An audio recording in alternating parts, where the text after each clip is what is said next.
time. I used to go for long walks and spend the time thinking. I spent 4 years like that, walking alone at night, and never once had a reason to feel afraid. I always used to joke with my roommates that even the drug dealers in the city were polite. But all that changed in just a few minutes of one evening.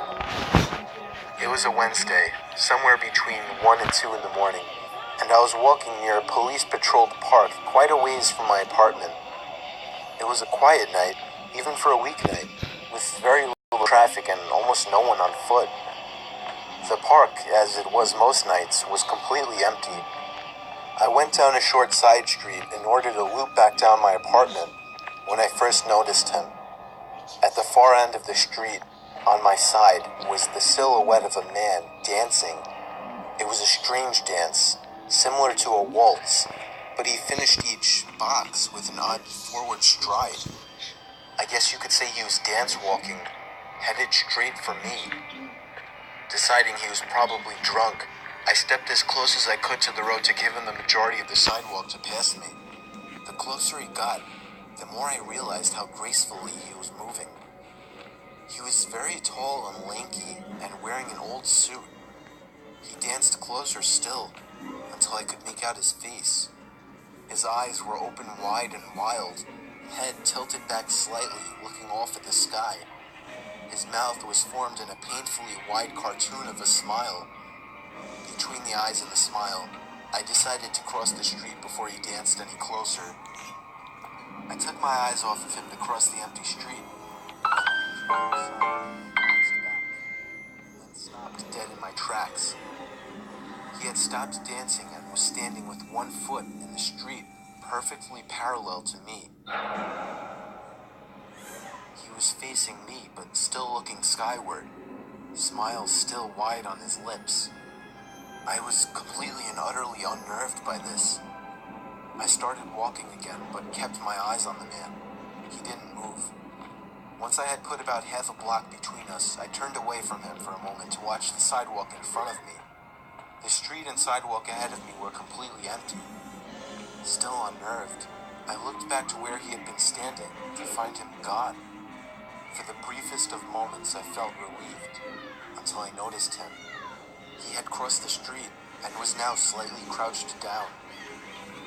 I couldn't tell for sure due to the distance and the shadows, but I was certain he was facing me. I had looked away from him for no more than 10 seconds, so it was clear that he had moved fast. I was so shocked and I stood there for some time, staring at him, and then he started moving toward me again. He took giant, exaggerated tiptoed steps, as if he were a cartoon character sneaking up on someone, except he was moving very, very quickly. I'd like to say at this point that I ran away or pulled out my pepper spray or cell phone or anything at all, but I didn't. I just stood there, completely frozen, as the smiling man crept toward me. And then he stopped again, about a car length away from me, still smiling his smile, still looking to the sky. When I finally found my voice, I blurted out the first thing that came to mind. What I meant to ask was, "What the fuck do you want?" in an angry, commanding tone. What came out was a whimper. What the fuck? Regardless of whether or not humans can smell fear, they can certainly hear it. I heard it in my own voice. That only made me more afraid. But he didn't react to it at all. He just stood there, smiling. And then, after what felt like forever, he turned around, very slowly, and started dance-walking away. Just like that. Not wanting to turn my back to him again, I just watched him go, until he was far enough away to almost be out of sight. And then I realized something. He wasn't moving away anymore, nor was he dancing. I watched in horror as the distant shape of him got bigger and bigger. He was coming back my way. He was coming back my way, and this time he was running. I ran too. I ran until I was off the side road and back onto a better lit road with sparse traffic. Looking behind me then, he was nowhere to be found. The rest of my way home, I kept glancing over my shoulder, always expecting to see his stupid smile, but he was never there. I lived in that city for 6 months after that, and I never went out for another look. There was something about his face that always haunted me. He didn't look drunk. He didn't look high. He looked completely and utterly insane.